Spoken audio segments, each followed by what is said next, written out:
તમે આશીર્વાદ આપો તો અમારું કામ થાય. એટલે પ્રભુએ ચપટી ભસ્મ લીધી અને પુત્ર ઉપર નાખી તો પુત્ર દોડો થઈ ગયો. સ્વરૂપ બદલાઈ ગયું ભાઈ. અને આ વાતની કલાવતીને ખબર પડી કે મોટા સંત મહાત્મા આવ્યા છે અને જબરા ચમત્કાર કરે છે. રાધાને લઈને જાવ તો જલ્દી એનું ઠેકાણું પડે. રાધાજીને લઈને મહાત્મા પાસે આવ્યા.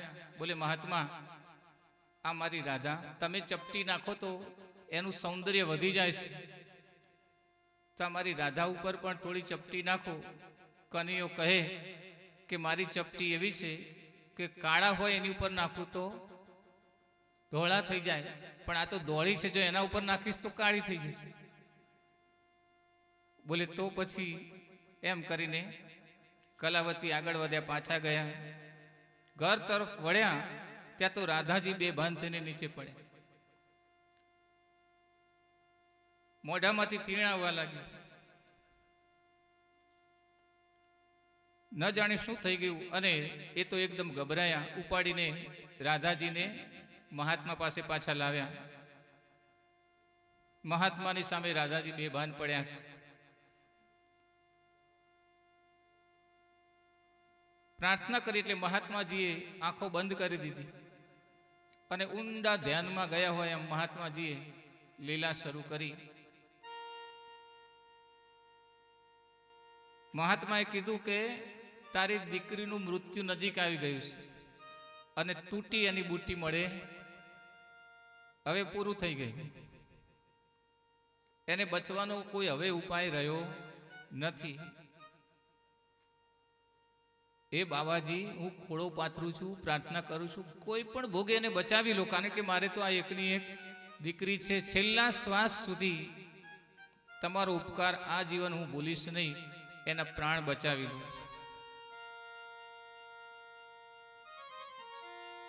કનૈયો કહે હવે બરાબર વશમાં આવ્યા છે.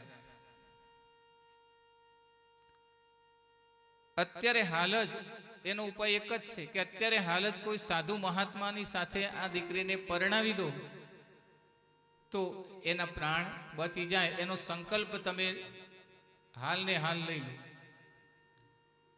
કલાવતી કહે આપ પણ સાધુ મહાત્મા છો ને, ચાલો તમારી સાથે જ પરણાવવાનો સંકલ્પ હું લઈ લઉં છું. અને કનૈયાનો જય જયકાર થયો. સ્વીકારીને રાધા સાથે વિનમ્ર ભાવથી રાધા કૃષ્ણ એક નિર્વાસીન જગતની ચૈતન્ય શક્તિઓથી પરબ્રહ્મ પરમાત્માના ચૈતન્યથી યુક્ત થયા છે. આ પ્રભુ સાથેના ચૈતન્યના લગ્ન છે, સ્થૂળ દેહના લગ્ન નથી.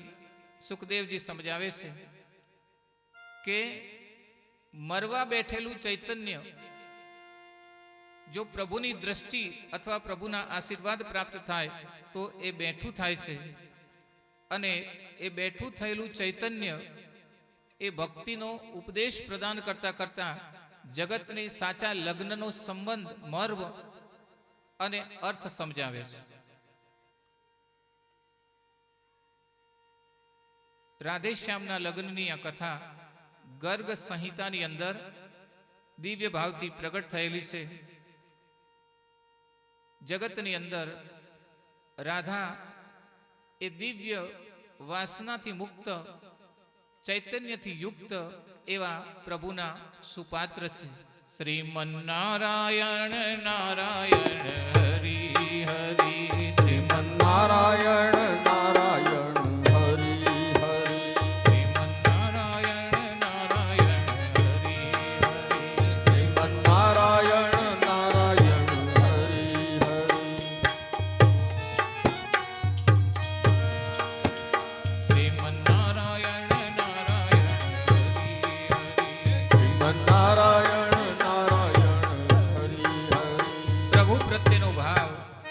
સમગ્ર ગોકુળની અંદર ઉભરાઈ રહ્યો છે.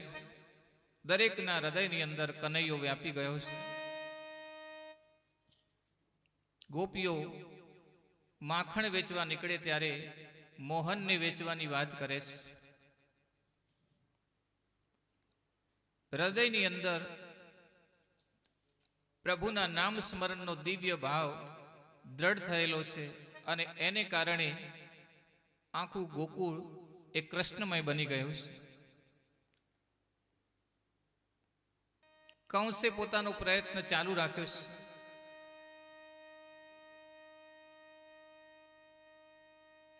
ભગવાન શ્રી કૃષ્ણએ આજે સિંગડીના ધ્વનિથી પોતાની મિત્ર ટોળીને ઊભી કરી અને વનમાં જવાનો વિચાર કર્યો છે. વનની અંદર પ્રભુ એ બાળકો સાથે, મિત્રો સાથે જઈને બાલ ક્રિયાઓ કરતા હતા અને બાલ ક્રીડાની અંદર બધાને ખૂબ મજા આવતી. પૂતનાનો વધ થયો એટલે પૂતના અને બકાસુરનો જે નાનો ભાઈ હતો એનું નામ હતું અગાસુર. વેર લેવાનું એને વિચાર્યું એટલે અગાસુરે એક અજગરનું સ્વરૂપ ધારણ કર્યું છે. અજગરનું રૂપ લીધું અને એટલું મોટું રૂપ ધારણ કર્યું કે જેથી કોઈને ખ્યાલ ન આવે વનની અંદર છે, વગડાની અંદર છે અને પર્વતની બે બાજુએ એવી રીતે ગોઠવાઈ ગયો કે આવનાર જનારને એમ લાગે કે આ કોઈ મોટી ગુફા છે.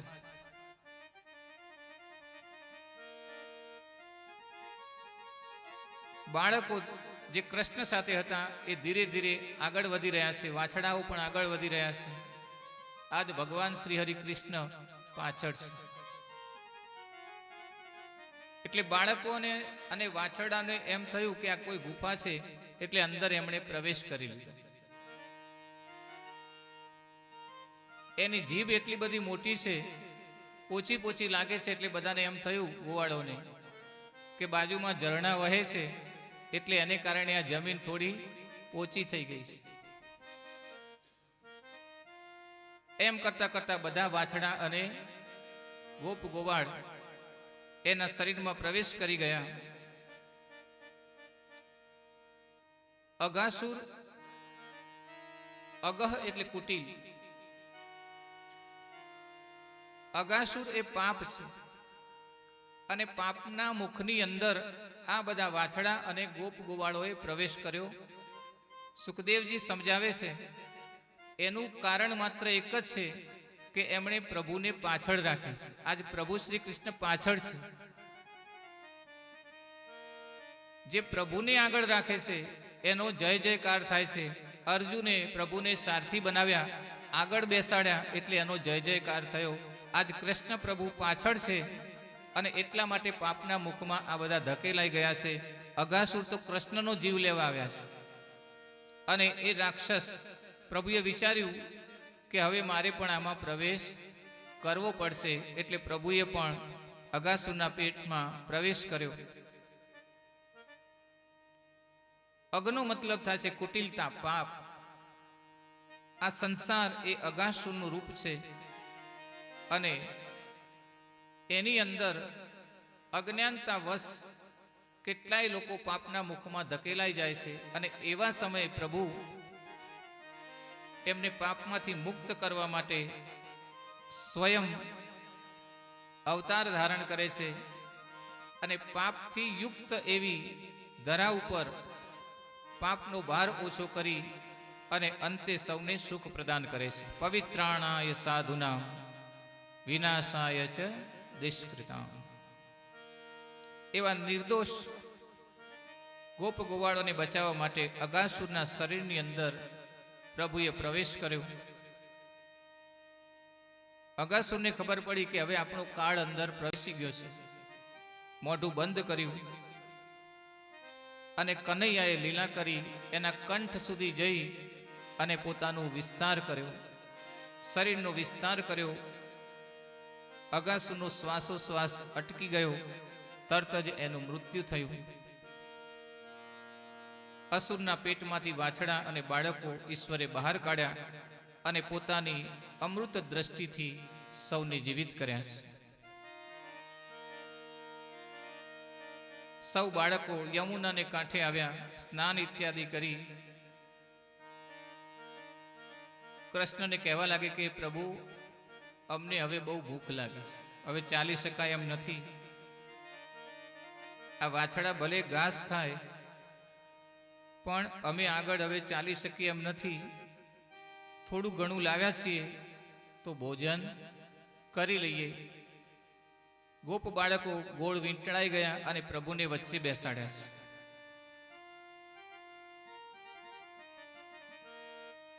અને પ્રભુને વચ્ચે બેસાડ્યા એટલે પ્રભુએ પોતાનું લાવેલું બધાને ખવડાવ્યું અને બીજાનું એણે સ્વીકાર કર્યો. અર્થાત સાત્વિક ભાવોથી યુક્ત વ્યક્તિ જ્યારે પ્રભુને ભોજન જમાડે છે ત્યારે એ ભોજનનો પરમાત્મા સ્વીકાર કરે છે અને ભોજન જેટલો થાળ ભગવાનને આપણે ધરાવીએ છીએ એટલો થાળ ભગવાનને આપણને જ પાછો આપી દે છે. એ તો માત્ર ભાવના ભૂખ્યા છે અને ભોજન રૂપે ભક્તોની ભાવના પ્રભુ સ્વીકાર કરે છે. બિબ્રણેણું જઠર પટયો શૃંગવેત્રે ચ કક્ષે વામે પાણૌ મૃષણ કવલમ તત્ફલાન્યંગલુશ્રી. ભુક્તિ લીલા પ્રભુએ કરી છે અને પ્રભુના શણગારનું વર્ણન સુખદેવજી મહારાજે પરીક્ષિત રાજાને સંભળાવ્યું છે. જગતના દ્રષ્ટા બ્રહ્માજીને એમ થયું કે પરબ્રહ્મ પરમાત્માનો ઉદય મૃત્યુલોકની અંદર ગોકુળની અંદર થયો છે, તો લાવ એના દર્શન કરવા જવું. અને જ્યારે દર્શન કરવા ગયા ત્યારે જોયું કે ગોપ ગોવાળોની આજુબાજુ ભગવાનને વચ્ચે બેસાડ્યા છે અને આજુબાજુ ગોપ ગોવાળોને લઈને ભોજન કરી રહ્યા છે. આ કોઈ બ્રહ્મ હોઈ શકે નહીં. સાવ સાદગી છે, એટલે સાદગીને બ્રહ્માજી પણ ઓળખી ન શક્યા. એ રજોગુણના સ્વામી છે બ્રહ્માજી. એટલે મનમાં સંશય થયો કે આ કોઈ બ્રહ્મ ન હોઈ શકે, પણ છતાં લાવ એની હું પરીક્ષા કરું. એટલે વાછડા જ્યાં ઘાસ ચરતા હતા એ બધા વાછડાને પોતાની માયા શક્તિ વડે બ્રહ્માજીએ ઉપાડી લીધા અને સત્યલોકની અંદર લઈ ગયા. બ્રહ્માજીનું સ્થાન છે સત્યલોક. ત્વમ ચે ચતુર્મુખો બ્રહ્મા સત્યલોક પિતામહ. અને બધા વાછડાને ઉપાડીને સત્યલોકમાં એક જગ્યાએ બાંધી દીધા. હવે ગોપ ગોવાળોએ કહ્યું કે પ્રભુ, આપણા વાછડા દેખાતા નથી. બોલે તમે ચિંતા ન કરો, જમવાનું ચાલુ રાખો, હું એની તપાસ કરીને આવું છું. હવે કનૈયો બોલે એટલે બીજું કોઈ સવાલ રહેતો નથી. ટોળી નાયક છે.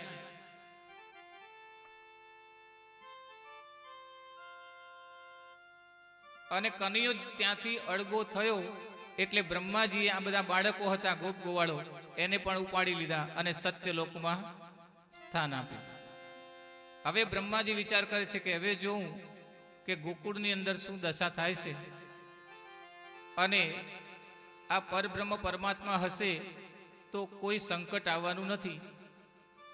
એટલે પરીક્ષા પ્રભુની કરી. ભગવાન શ્રી હરિ કૃષ્ણ બ્રહ્માજીને કહે, આપ પરીક્ષા ગમે તેમ કર્યા કરો, પ્રભુ તો સર્વ સમર્થ છે.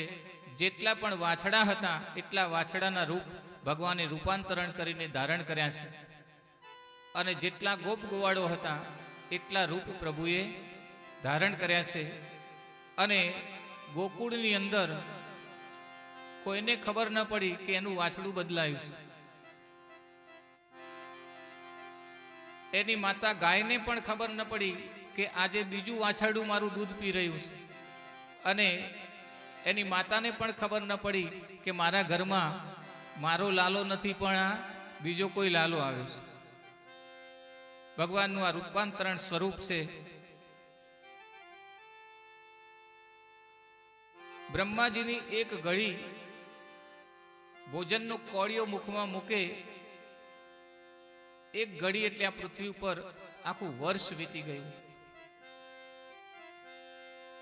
બ્રહ્માજીને એમ થયું, તપાસ કરું કે શું વાત છે, કે હજુ કઈ તોફાનના સમાચાર આવ્યા નથી. જોયું તો બધું જેમ ચાલતું હતું એમ જ રાબેતા મુજબ. બ્રહ્માજીને પશ્ચાતાપ થયો છે. નૌમીષ્યતે ભ્રવપુષે તડિદંબરાય ગુંજાવતસમ પરિપીક્ષં સન્મુખાય. અને ગાયની પાછળ પાછળ ફરતા એવા ભગવાન શ્રી હરિ કૃષ્ણના ચરણોમાં પરબ્રહ્મ પરમાત્મા એની દિવ્ય શક્તિઓ જે સર્જનથી યુક્ત છે એવા બ્રહ્માજીએ નમન વંદન કરી, પ્રાર્થના કરી, પ્રાયશ્ચિત કર્યું કે મેં અપરાધ કર્યો છે.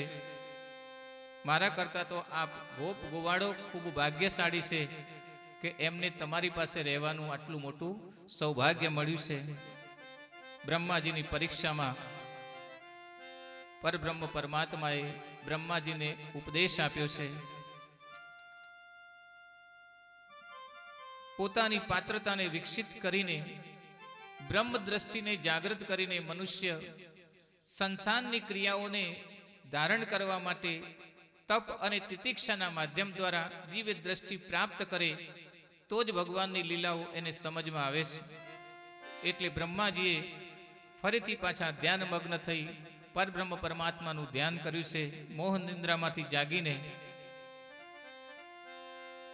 જગતનો દરેક જીવ જ્યારે પરમાત્માનું ચિંતન કરે છે ત્યારે ધીરે ધીરે આત્મશક્તિની જાગૃતિ સાથે સાથે એના મનના ભાવો અને શાશ્વત 7 દિવ્ય શક્તિઓ જગતના 7 સ્તરોને ભેદીને, જે 7 સ્તર બતાવ્યા છે એ 7 સ્તરોને ભેદીને અંતે જન્મ મૃત્યુના રહસ્યોને પામે છે અને પરમાત્મામાં પોતાનું સ્થાન સ્થિત કરી લે છે. સુખદેવજી મહારાજ પરીક્ષિત રાજાને આ ગોકુળની બીજી લીલાઓ સંભળાવી રહ્યા છે. પ્રભુએ આજ નવી લીલા શરૂ કરી છે. ભગવાનને પોતાની સાથે પ્રેમ કરનારા ભક્તો અતિ પ્રિય છે. હવે ગોપીઓને કૃષ્ણનું વ્યસન થઈ ગયું છે. એનું મુખ જોયા વગર ગોપીઓને ચેન પડતું નથી. એક દિવસ પોતાની મિત્ર ટોળી લઈ અને ભગવાન મથુરા જતા રસ્તા ઉપર ઊભા રહી ગયા. એક ગોપી ત્યાં આવી હાથ પોળા કરીને એને રોકી દીધી કે આજથી નવો નિયમ શરૂ થયો છે. બોલે ગોપી કહે, એવો વાળો કયો નિયમ ત્યાં કર્યો છે? બોલે તમે દહીં ને માખણ વેચવા જાઓ છો તો એને માટે દાણ લાગશે. દાણ એટલે ટેક્સ, વેરો. અહીંથી જેટલું દહીં માખણ વેચો એ પ્રમાણે તમને ટેક્સ લાગશે, વેરો તમારે આપવો પડશે. પેલી ગોપી બરાબર છંછેડાઈ. બોલે આગો જા અહીંથી, તારે ઘેર જા. તારા દાદાએ આવું નથી કર્યું, તારા પરદાદાએ પણ આવું નથી કર્યું, આ નંદ બાબાએ પણ કશું આવું નથી કર્યું, અને તું કેવો કે આ નવી ઉપાધિ તે બાદ આદરી છે. હરે દાણ માગે કાનુડો દાણ, હરે દાણ માગે કાનુડો દાણ માગે,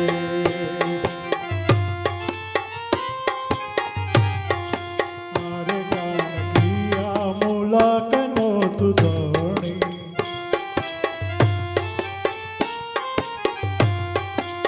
હરે ગાન કિયા મુલાક નો તુદણી,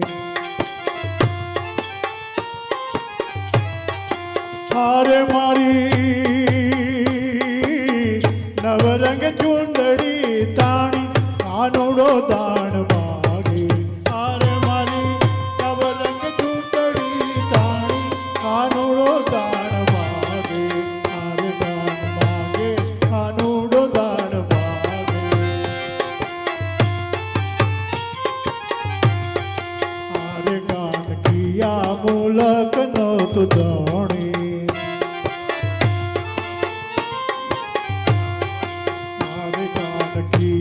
મુલક નો તું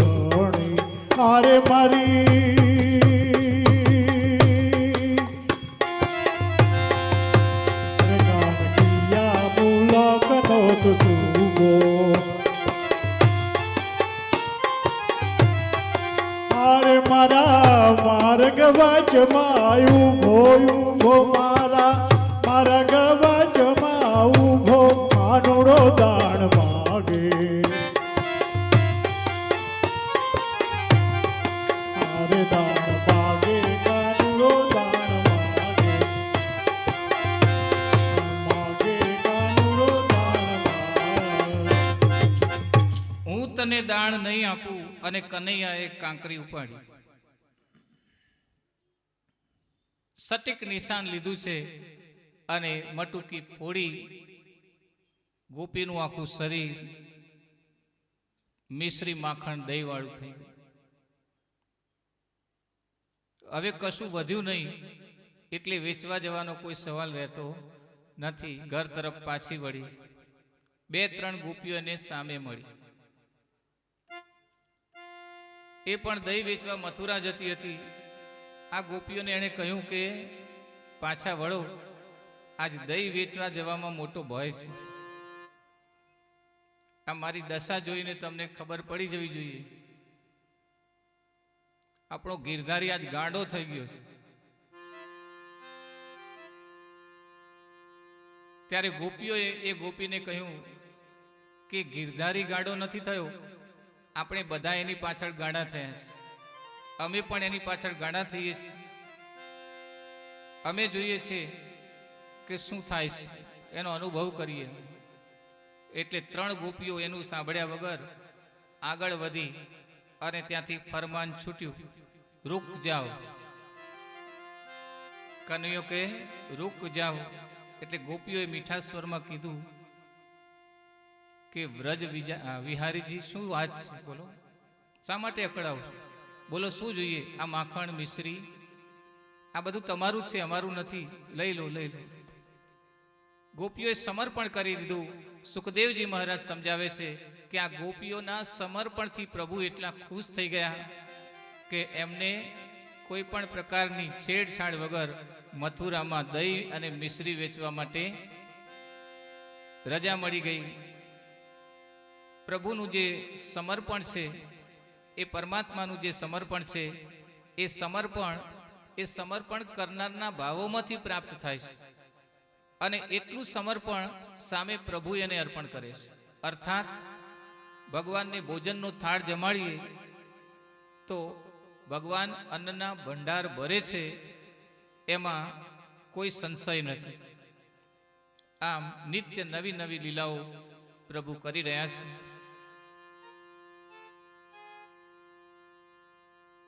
એક દિવસ બલરામ સહિત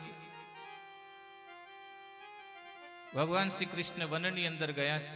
એ વનની અંદર ખૂબ મોટા મોટા અને સ્વાદિષ્ટ ફળ થતા હતા. પણ એ વનની અંદર એક મોટો અસુર રાક્ષસ હતો, ધેનુકાસુર. હવે એ રાક્ષસ જે હતો એ વનની અંદર કોઈને પ્રવેશ કરવા દેતો નહોતો, એટલે એકલો જ એ ફળ ખાતો હતો. અસુરે ધેનુકનું સ્વરૂપ લીધું. ધેનુક એટલે ખર એટલે ગધેડો.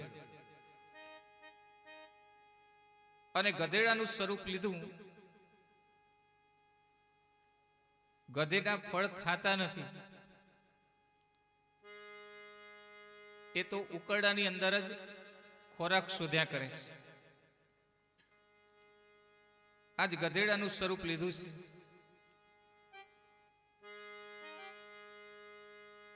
અને ગોપ બાળકો જ્યારે ફળ લેવા જાય, ઉત્પાત મચાવે. આજ બલરામજી એને એમ થયું કે એની સાથે એની સામે હું જાઉં. બલરામજી ગયા. આની તો તાકાત ખૂબ વધારે છે. ભગવાન કૃષ્ણએ કહ્યું કે તારી અંદર પણ ખૂબ તાકાત છે બલરામ, શક્તિ જાગૃત કર. હનુમાનજીની શક્તિ જેમ જાંબુવનજીએ જાગૃત કરી, એમ ભગવાન શ્રી કૃષ્ણએ બલરામજીની શક્તિનું ભાન કરાવ્યું. અને એક જ મુઠ્ઠી પ્રહારથી ધેનકાસુરનો વધ થયો છે.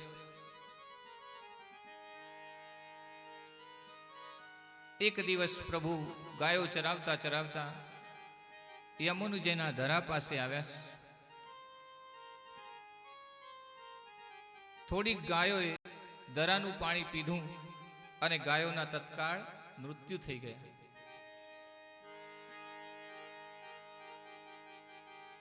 મિત્રોએ કહ્યું કે કનૈયા, આપણે જલ્દી પાછા વળો. યમુનાજીનો આ ધરો એ ખૂબ ઝેરી છે, એમાં કાલીય નાગ રહે છે. ભગવાને અમૃત દ્રષ્ટિથી મૃત્યુ પામેલી ગાયોને જીવિત કરી, મસ્તક ઉપરથી મોરપિંછનો મુગટ ઉતારીને નીચે મૂક્યો, ખેસ નીચે મૂક્યો અને એની ઉપર બંસરી મૂકી, ધોતીનો કછેડો વાળી અને કદંબના વૃક્ષ ઉપર ચડી ગયા છે અને ત્યાંથી ધરાની અંદર કૂદકો માર્યો. यमुना में कूद पड़ो, यमुना में कूद पड़ो, कन्हैया तेरो यमुना में कूद पड़ो, कन्हैया तेरो यमुना में कूद पड़ो.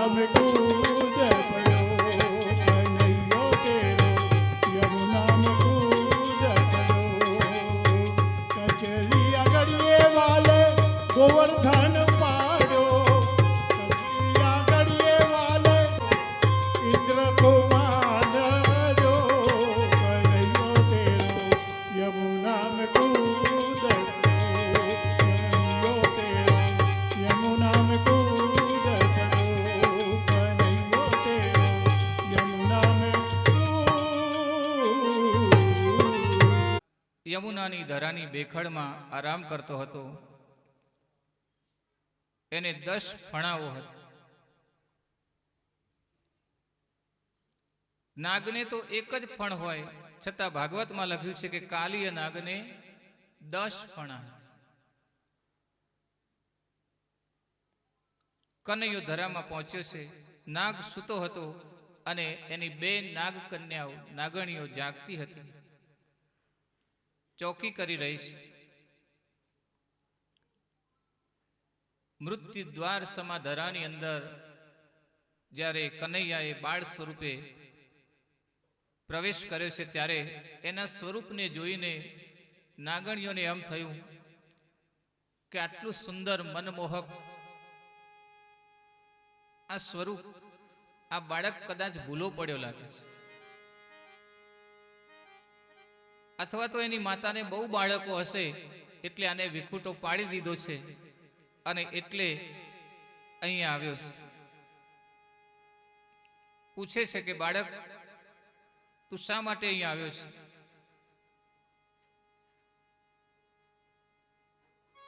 બાળક કહે કે મારે તારા કાલીય નાગને મળવું છે. બોલે તું પાછો જા, તારું મૃત્યુ જ્યાં સુધી કાલીય નાગ સૂતો છે ત્યાં સુધી સૂતું છે અને એ જાગશે તો પછી તારું મૃત્યુ સુનિશ્ચિત છે. પણ કનૈયાએ નિર્ભયતાથી નાગણીઓને કહ્યું, એ સૂતો છે એટલે જ હું એને જગાડવા આવ્યો છું. પ્રભુની વાણી સાંભળીને નાગણીઓને નવાઈ લાગી. એને મનમાં સંશય થયો કે વાસ્તવમાં તો આ બાળક અજ્ઞાની છે કે પછી સુરવીર છે. મારી માતાએ બેઉ જન્મ્યા, તેમાં હું નટવર નાનડો. બોલે તું કહે છે તો મારી માતાએ બેને જન્મ આપ્યો છે, એમાં મારું નામ છે નટવર નાનડો અને મને ખૂબ પ્રેમ કરે છે મારી માતા. હું કહું છું કે તારા નાગને હું જગાડવા આવ્યો છું. નાગણીઓને એમ થયું કે બાળ બુદ્ધિ છે એટલે નાગને જગાડ જગાડ એમ કહ્યા કરે છે. પ્રયત્નો કર્યા પણ પ્રભુ માન્યા નહીં. એટલે લાલચ આપી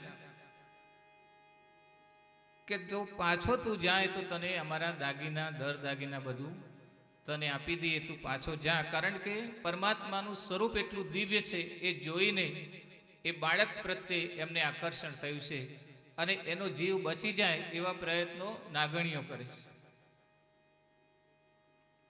બોલે આમાંથી ચોરી કરીને પણ અમે તને બધું આપી દઈએ, પણ તું અહીંથી ચાલ્યો જા.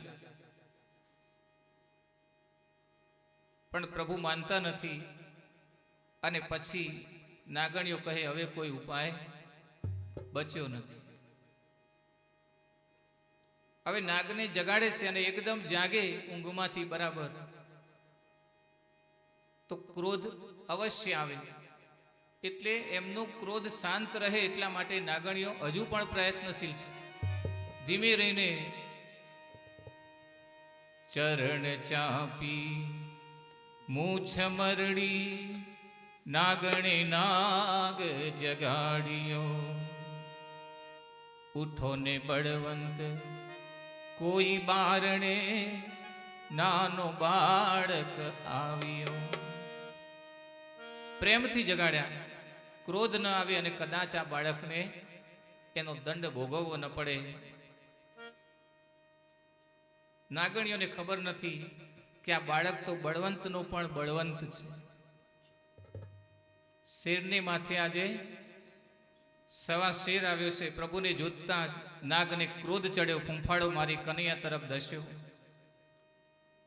પ્રભુના સ્વરૂપને બરડો લીધો, ડંખ મારવા પ્રયત્ન કર્યો, પરંતુ પ્રભુએ પોતાનું સ્વરૂપ વધાર્યું અને એનો ડંખ પહોંચી ન શક્યો. બરડામાંથી છટકીને પ્રભુ એકદમ એની ફણા ઉપર આવી ગયા છે, નૃત્ય કરવા લાગ્યા છે અને ધીમે ધીમે નાગને યમુનાની જળ સપાટી ઉપર લઈ આવ્યા. યમુનાના કિનારે બૂમાબૂમ થઈ રહી છે. નરસિંહ મહેતા પોતાના ભજનમાં લખે છે, જડ કમળ છાડી જાને બાળા. આ ભજનની પાછળ એક રહસ્ય છે અને વાસ્તવમાં એ નરસિંહ મહેતા એના માધ્યમ દ્વારા મનુષ્યને પ્રેરણા પ્રદાન કરે છે કે જળ કમળ એ શું છે. આ શરીરની ધરા તુંગભદ્રાના રૂપમાં છે. તુંગભદ્રા એ નદીનું સ્વરૂપ છે અને તુંગભદ્રાનો બીજો અર્થ થાય છે મનુષ્યનું શરીર. મનુષ્યના શરીરની અંદર ભગવાને અનેક શક્તિઓના ભંડાર બીજ મૂકેલા છે. એમાંની શક્તિઓની પરાકાષ્ઠા કહીએ તો એમાં છે કુંડલીની શક્તિ. અને એ કુંડલીની શક્તિ એનું સ્વરૂપ એ નાગણ સ્વરૂપ છે. જ્યારે આ શક્તિ મનુષ્યમાં જાગૃત થાય છે ત્યારે એનો ભયંકર ડર લાગે છે. પણ જે વ્યક્તિ એ કુંડલીની શક્તિને વશ કરે છે, વશીભૂત કરે છે, એ વ્યક્તિ એનો લાભ પણ ઉઠાવી શકે છે. એટલે કે મનુષ્યની અંદર મૂલાધાર ચક્રની અંદર આ શક્તિઓ જાગૃત છે. આ શક્તિઓને જાગૃત કરનારો, વશમાં કરનારો વ્યક્તિ એ સર્વે પ્રકારના સુખ અને ઉપભોગ ભોગવી શકે છે. આજ પ્રભુ એના ફણા ઉપર નૃત્ય કરી રહ્યા છે. નાગણીઓને ખબર પડી કે આ કોઈ સાધારણ નથી. સ્વયં પરબ્રહ્મ પરમાત્મા આપણે દ્વારે પધાર્યા છે.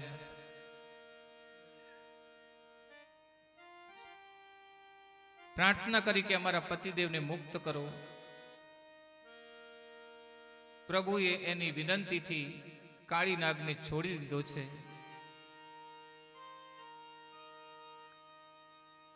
એ વખતે કાલિયા નાગે કહ્યું કે હે પ્રભુ, આપે મને કૃપા કરી. તમો ગુણની જે વૃત્તિ છે એ વૃત્તિ મારામાં પ્રખર હતી અને એને કારણે મેં આ અપરાધ કર્યો છે. યમુનાનો ધરો છોડીને રમણક દ્વીપની અંદર આ કાલિય નાગ પ્રવેશ કરે છે. શ્રીમદ ભાગવત કથાની અંદર સુખદેવજી પરીક્ષિત રાજાને એનો મર્મ સમજાવે છે.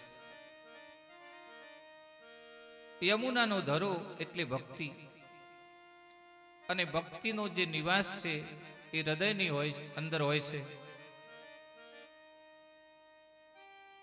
ભક્તિ કરવી હોય તો શુદ્ધ બુદ્ધિને જાગૃત કરી અને વ્યવહારમાં સાત્વિક બનીને હંમેશા સાવધાની સાથે વર્તન કરવું જોઈએ. પરમાત્માની ભક્તિ સત્સંગ એ સાવધાની સાથે કરવા જોઈએ. ભક્તિના ધરામાં 10 ફણાનો કાલિય નાગ એટલે અભિમાન. અભિમાન સાથે જે વ્યક્તિ ભક્તિ કરે છે એ પૂર્ણ રૂપે ફલિત થતી નથી. આપણે બધા જાત્રાએ આવ્યા છીએ અને એમાંથી એકાદ બે વ્યક્તિ દરરોજ સવારે 4 વાગે ઉઠી જાય અને પછી માળા કરવાનું શરૂ કરે.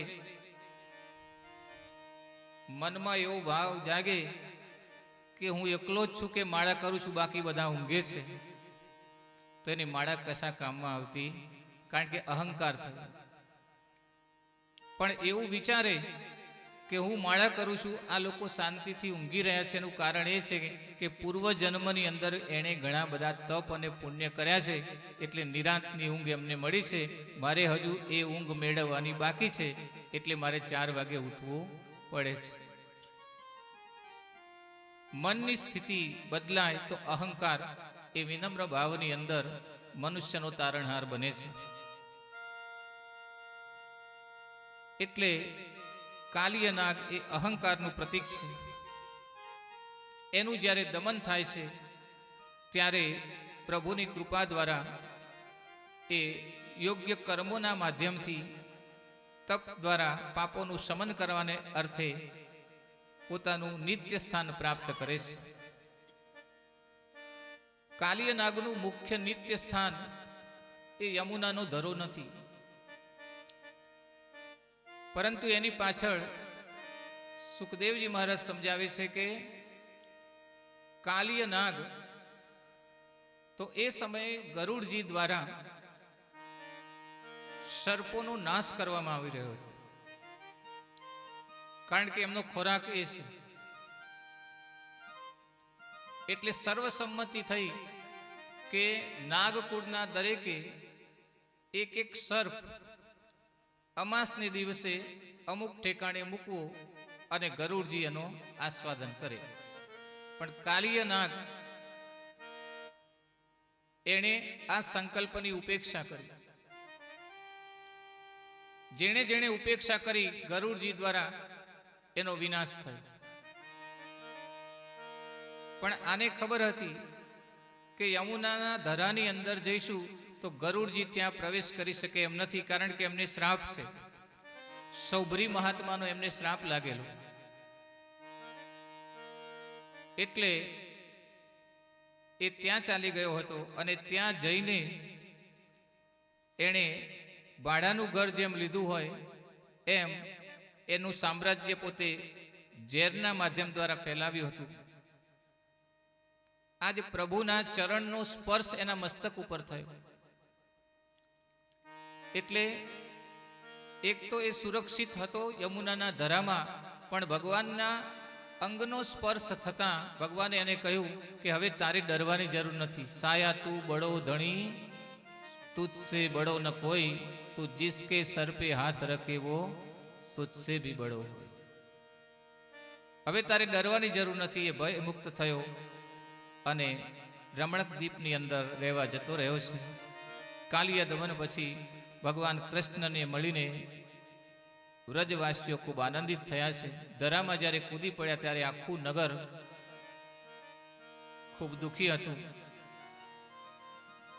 ભગવાનને સૌએ વિનંતી કરી છે. આજ રાત્રે નગરવાસીઓ ત્યાં જ રોકાયા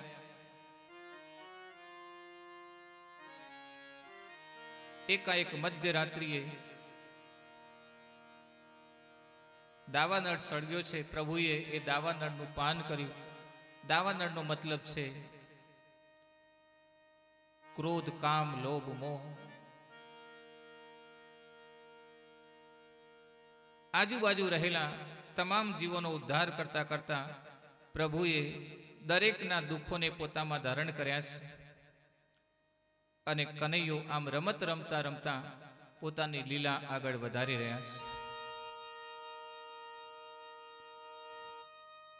પ્રલંબા કેમ કરીએ રે અમે, કેમ કરીએ, દાવ લાગ્યો રે ડુંગરીએ, કેમ કરીએ.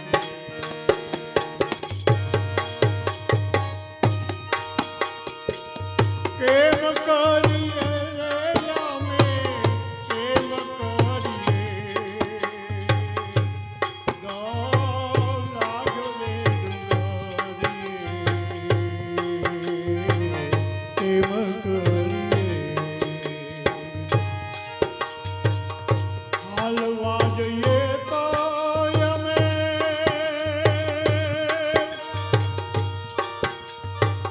હાલી નવ શકીએ વાલા,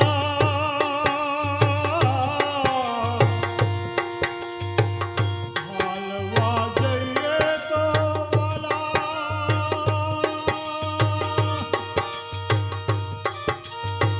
હાલી નવ શકીએ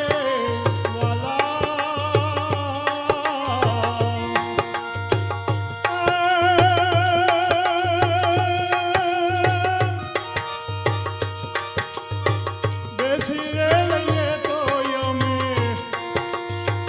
બળી મોરીએ, દાવ લાગ્યો રે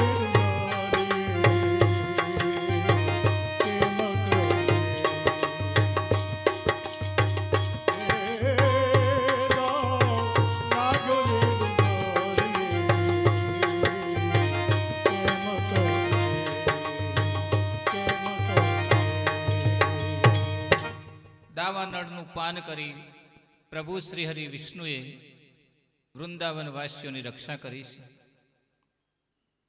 ઉનાળાનો સમય છે અને એક સમય યમુનાજીના કિનારે કનૈયો રમત રમતા રમતા ગોપ ગોવાળિયાઓ સાથે આવ્યા છે. કૃષ્ણ અને બળદેવને મારવાની ઈચ્છાથી પ્રલંબાસુર નામનો એક રાક્ષસ ગોવાળિયાનું રૂપ ધારણ કરી અને બધા ગોપ ગોવાળો સાથે રમત રમવા આવ્યો. અને રમતમાં એવું નક્કી થયું કે રમત કરતા કરતા જે હારી જાય એને ઘોડો થવાનું અને જે જીતે એને ઘોડા ઉપર બેસવાનું. એટલે પ્રલંબાસુર જે હતો એણે બળદેવજીની સામે, બલરામની સામે આ રમત શરૂ કરી અને જાતે જ આ રમતમાં હારી ગયો. રમતના નિયમ પ્રમાણે બલરામજી એની પીઠ ઉપર બેઠા છે, જેની પ્રલંબાસુર રાહ જોઈ રહ્યો હતો અને એને ધીરે ધીરે ધીરે ધીરે જંગલના રસ્તે લઈ જઈ ભયંકર સ્વરૂપ ધારણ કર્યું અને બળદેવજી ગભરાઈ ગયા. પ્રભુને તો ખબર છે, અંતર્યામી છે, કણે કણમાં એને ખબર પડે શું થઈ રહ્યું છે. આકાશવાણી કરી, બોલે બલરામજી તારી પાસે શક્તિ છે, જાગૃત કરો, આપની છે. સાધન ભરે પડે हैं पर साधना नहीं है. साधन भरे पड़े हैं पर साधना नहीं है. साधन भरे पड़े हैं पर साधना नहीं है. साधन भरे पड़े पर साधना नहीं है. भगवान तो वही है, आराधना नहीं भगवान तो वही है, आराधना नहीं है। अपनी इस शक्ति को जगा जगाए रखना, अपनी इस बात को जगा जगाए रखना, दिल में बैठी भगवान की शक्ति जागे जगाए रखना, जागे जगाए रखना। आपके अंदर जो भगवान की शक्ति बैठी हुई है, बलराम जी उसे જાગૃત કીજીએ। અને બલરામજી જેમ હનુમાનજીને શક્તિનું ભાન થયું, સાગર એક છલાંગે લાગી ગયા, એમ બલરામજીને બળ મળ્યું ભગવાનની આકાશવાણી દ્વારા। અને બલરામજીને પોતાની પૂર્ણ શક્તિનું જ્ઞાન થયું, મુષ્ટિ પ્રહાર કર્યો અને અસુરનું મસ્તક ફાટી ગયું, એવો મુષ્ટિ પ્રહાર થયો। ભગવાને સુખદેવજીના માધ્યમ દ્વારા પરીક્ષિત રાજાને ઋતુ વર્ણન અને ઋતુઓ દરમિયાન થનારા રોગો, ઋતુઓ દરમિયાન થનારા આનંદો, ઉર્મિઓ, આવેગો, એ બધાનું જ્ઞાન પરીક્ષિત મહારાજને આપ્યું છે। સવાર પડે ગોપીઓ કનૈયાની રાહ જુએ।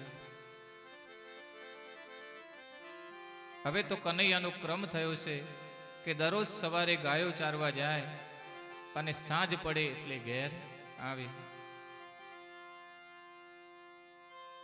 કનૈયાનો આવવાનો સમય થાય એટલે ગોપીઓ ઘરના બધા કામ મૂકી અને રસ્તામાં ઊભી રાહ જોયા કરે। દૂરથી દેખાય બરહા પીડમ નટવર વપુઃ કર્ણયો કર્ણિકારમ બિભ્રદવાસમ કનક કપિશમ વૈજયંતીં ચ માલમ રંગ્રાન વેણો હૃદય સુધયા પુરયંગોપગોવિંદે વૃંદારણમ સ્વપદરમણમ પ્રાસિદમ ગીત કીર્તિ। ભાગવતના સ્કંદ પુરાણની અંદર દસમ સ્કંદની ભગવાન પ્રત્યેની આ શ્રુતિ સાંભળીને, આ શ્રુતિ દ્વારા સુખદેવજી કહે મારી સમાધિ પણ તૂટી ગઈ છે, કારણ કે ભગવાનનું સ્વરૂપ એટલું દિવ્ય છે। મયુરપંચનો મુગટ ધારણ કરીને નટવરજી સુંદર દેખાય છે। બે કાન ઉપર કર્ણિકાર પુષ્પના સુશોભનો મૂક્યા છે। હસતા હસતા આવે છે અને મિત્રો સાથે વાતો કરતા કરતા પ્રભુ સાંજ પડી છે એટલે નગર તરફ આવે છે। હોઠ ઉપર સમય મળે બંસી એના મધુર ગીતો રેલાવે છે અને એવા પ્રભુ ચરણારવિંદ દ્વારા વૃંદાવનને શોભાવી રહ્યા છે।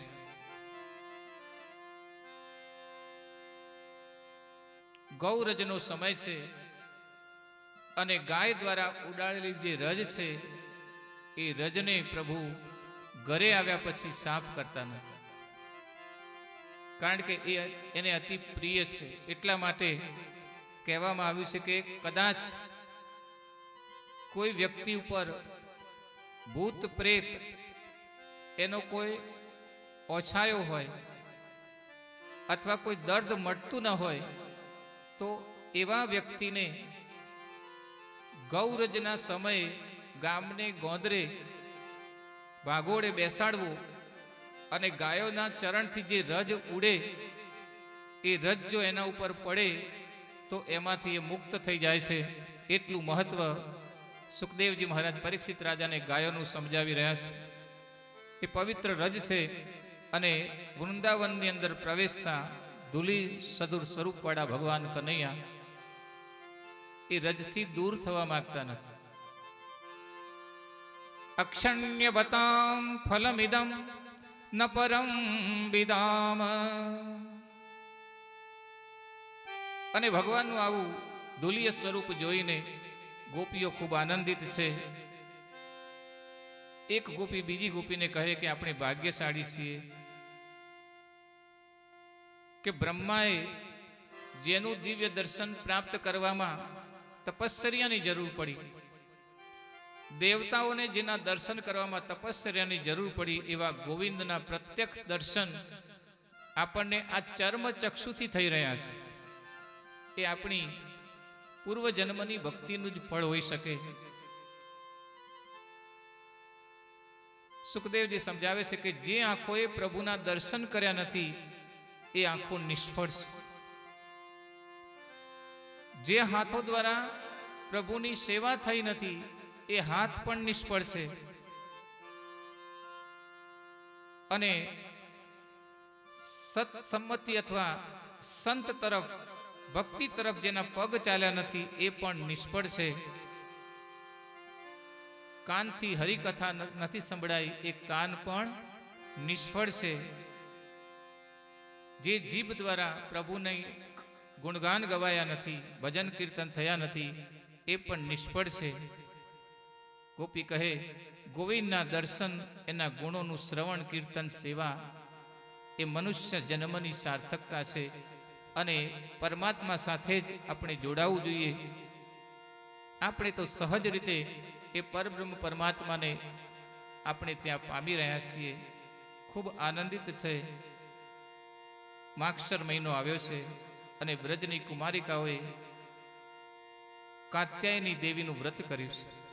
અરે સાચા સત્સંગ મારે મને લાલો દેખાય છે. અરે ભક્તિ ના રંગ મારે મને લાલો દેખાય છે. સાચા સત્સંગ મારે આજ મને લાલો દેખાય છે. ભક્તિ ના રંગ મારે આજ મને વાલો દેખાય છે.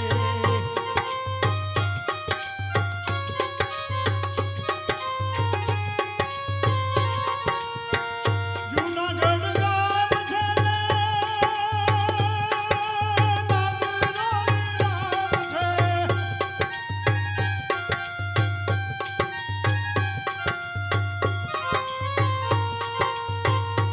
એવી નરસિંહની ધૂન મારે આજ મને લાલો દેખાય છે. નરસિંહની ધૂન મારે આજ મને લાલો દેખાય છે. સાચા સત્સંગ મારે આજ મને લાલો દેખાય છે. ભક્તિના રંગ મારે આજ મને વાલો દેખાય. પ્રભુના દિવ્ય દર્શન કરી ગોપીઓ આનંદિત છે અને વ્રજવાસીનીઓએ કાત્યાયની માતાનું વ્રત કર્યું છે. માં કાત્યાયનીને પ્રાર્થના કરવામાં આવે છે કે હે માં, અમને એવો પતિ પ્રદાન કરો જે કનૈયા જેવો હોય અને સ્વયં કનૈયો જ હોય. વ્રત કરી નદીમાં સ્નાન કર્યું છે અને એ વખતે ગોપીઓ પોતાના વસ્ત્રો કિનારા ઉપર મૂકીને સ્નાન કરવા ગઈ છે. કદમના વૃક્ષ ઉપર પ્રભુએ એમના વસ્ત્રો લઈ અને કૂદકો મારી પોતાનું સ્થાન લીધું છે. વસ્ત્રોનું હરણ કર્યું. સંતો બતાવે છે કે ભગવાનને મેળવવા માટે વ્રજ કુમારિકાઓ સાધના કરે છે. એટલે સાધક વ્યક્તિની મોહની જે નિર્ભીકતાઓ છે, મોહ દ્વારા ઉત્પન્ન થયેલી નિર્ભીકતા, કામના અને વાસના જે છે એ પ્રભુને મળવાની ઈચ્છાથી જ્યારે સાધનાના રૂપમાં પ્રતિષ્ઠિત કરવામાં આવે છે ત્યારે એનાથી એ બચી જાય છે અને વાસ્તવમાં પ્રભુ એમના વસ્ત્રનું હરણ કર્યું નથી, પરંતુ વાસનાનું હરણ કર્યું છે.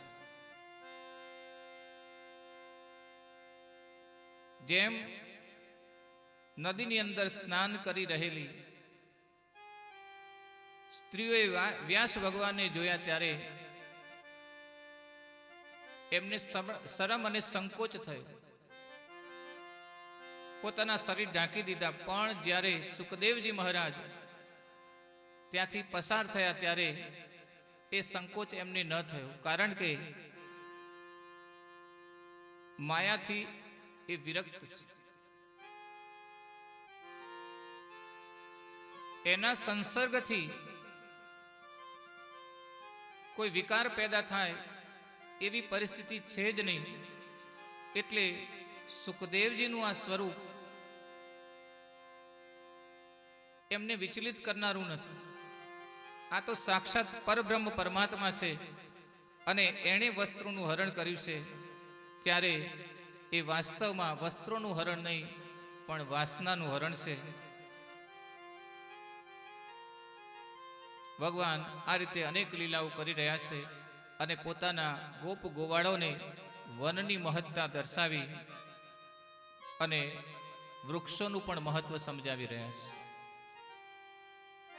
ઋતુ અનુસાર વૃક્ષો વિવિધ પ્રકારના ફળ આપે છે. પરોપકારાય વહંતી નદ્યા, પરોપકારાય ફલંતી વૃક્ષા.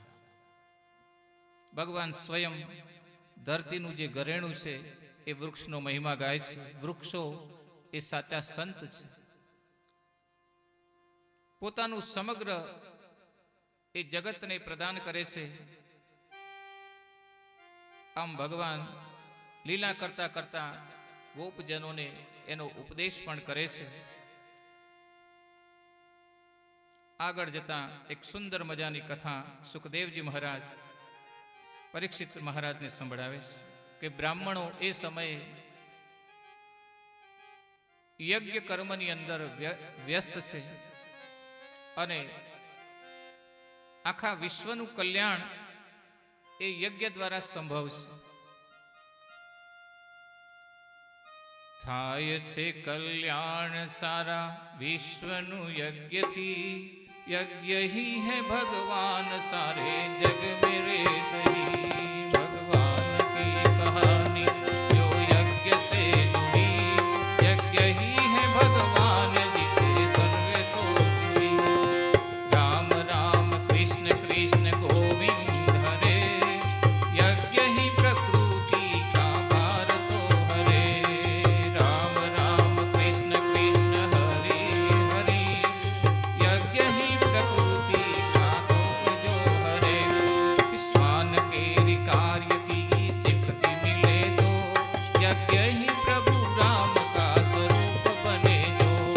यज्ञ ही प्रभु राम का स्वरूप बने जो.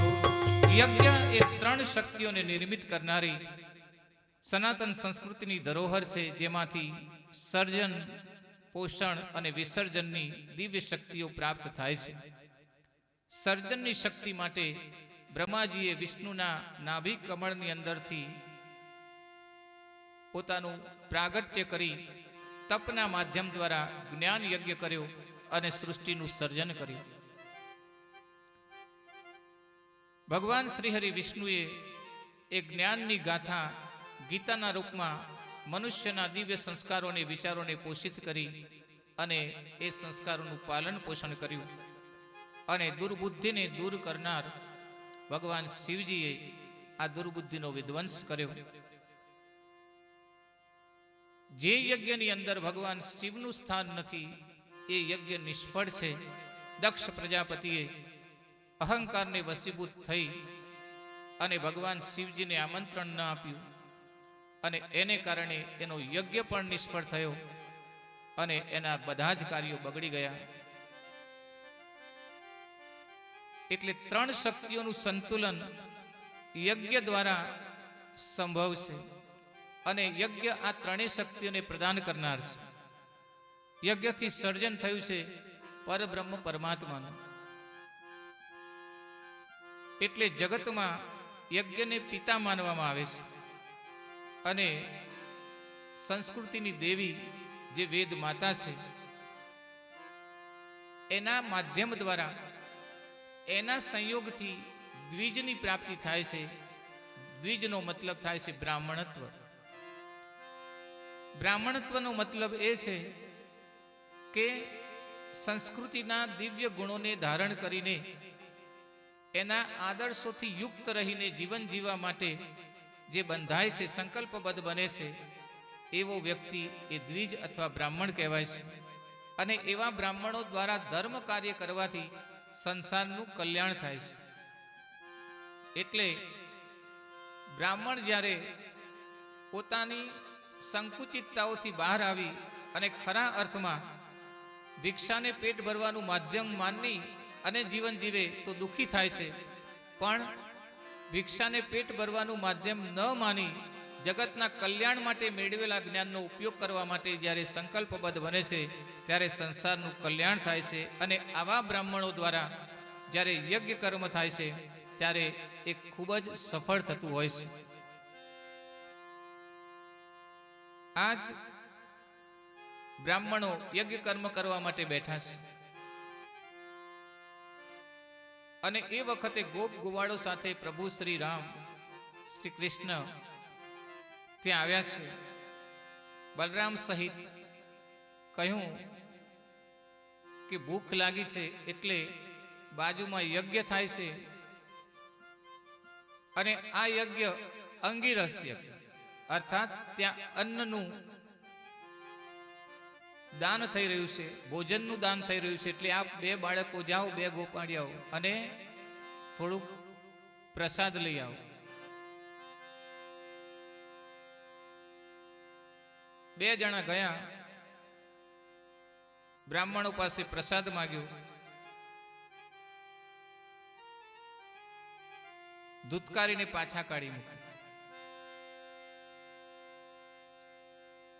કૃષ્ણએ કહેલું કે તમે જ્યારે જાઓ ત્યારે મારું અને બલરામજીનું નામ દેજો. પણ એ નામની કોઈ અસર એમની ઉપર થઈ નહીં અને ધૂતકારીને પાછા.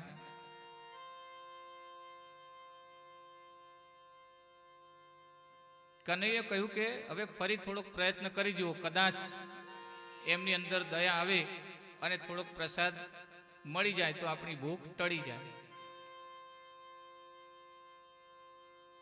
બોલે હવે અમારે જવું નથી, કારણ કે સબસે બુરો માંગનો. રહીમન वो नर मर चुका जो दूसर मागन जाए. मागवा जाए છે એના કરતા મરવું સારું. પ્રભુ હવે અમે ફરીથી પ્રયત્ન કરીએ એવી તાકાત અમારામાં, એવું સાહસ અમારામાં નથી. સબસે બુરો માંગનો.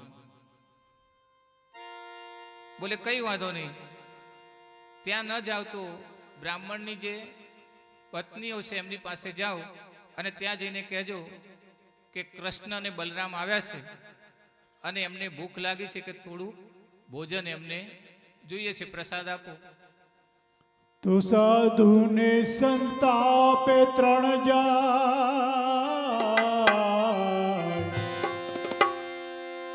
તો સાધુને સંતાપે ત્રણ જાય. અરે સુખ સંપત્તિ અને વંશ એ ન જાણે જુઓ દાખલા. એવા રાવણ કૌરવ ને કંસ, હે રાવણ કૌરવ ને કંસ.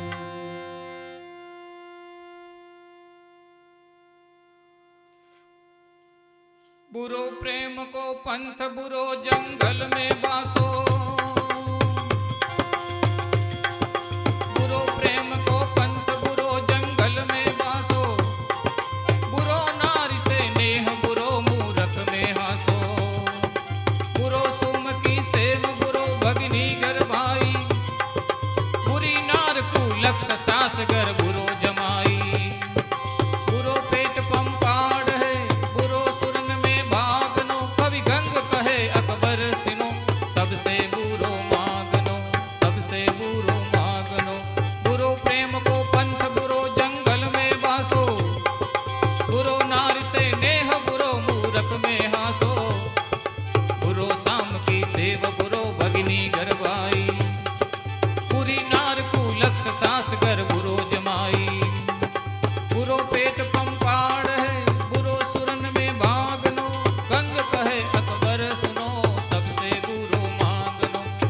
સે બુરો માગનો. માગવું એ સૌથી મોટું દુઃખ છે, સૌથી મોટી બુરાઈ એને કહીશ. પણ આગ્રહવશ બ્રાહ્મણ પત્નીઓ પાસે ગયા છે. બોલે ભગવાન શ્રી કૃષ્ણ પધાર્યા છે, ભૂખ લાગી છે, થોડું અન્ન માગે છે. બ્રાહ્મણીઓને એમ થયું કે આપણા અહોભાગ્ય જાગી ગયા. કૃષ્ણની લીલાઓની વાત ગોપીઓ દ્વારા એમના કાન સુધી પહોંચી ગઈ હતી. ભગવાન કહે છે કે કર્મકાંડથી યજ્ઞ કરવા બેઠેલા બ્રાહ્મણોને કે આપ કર્મકાંડ કરો એનો તો લાભ છે જ, યજ્ઞ કરો પણ યજ્ઞ નારાયણને ભૂલશો નહીં.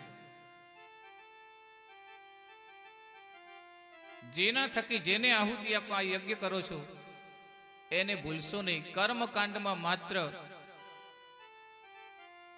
વિદ્વતાનો આડંબરનો જે ભાવ છે, પ્રતિષ્ઠા માટે ન કરો. હકીકતમાં યજ્ઞ નારાયણને પણ યાદ કરો. આ બ્રાહ્મણો કર્મકાંડમાં વ્યસ્ત છે અને બ્રાહ્મણીઓએ પ્રસાદ લઈ એમ કહ્યું કે ચાલો અમે જાતે જ આવીએ છીએ અને પ્રભુને અમે પ્રસાદ જમાડીએ છીએ. બધી બ્રાહ્મણ પત્નીઓ ત્યાં આવીશ. ભગવાને ખૂબ જ આનંદપૂર્વક પ્રસાદ ગ્રહણ કર્યો છે. સુખદેવજી મહારાજ કહે, આ દ્રશ્ય જોઈને મારી આંખમાંથી આંસુ આવી ગયા છે. ભગવાન પ્રેમથી પ્રસાદ જમી રહ્યા છે અને પ્રસાદ જમી લીધા પછી ભગવાને કહ્યું કે આપને ઘરે જાઓ. ત્યારે બ્રાહ્મણીઓએ કહ્યું કે હવે અમે ઘરે ન જઈ શકીએ, કારણ કે એમના સ્વભાવથી અમે પરિચિત છીએ. અમારો હવે તિરસ્કાર થશે. ભગવાને આશ્વાસન આપ્યું, આશીર્વાદ આપ્યા કે જાઓ, તમારો તિરસ્કાર નહીં પણ તમારું સન્માન થશે.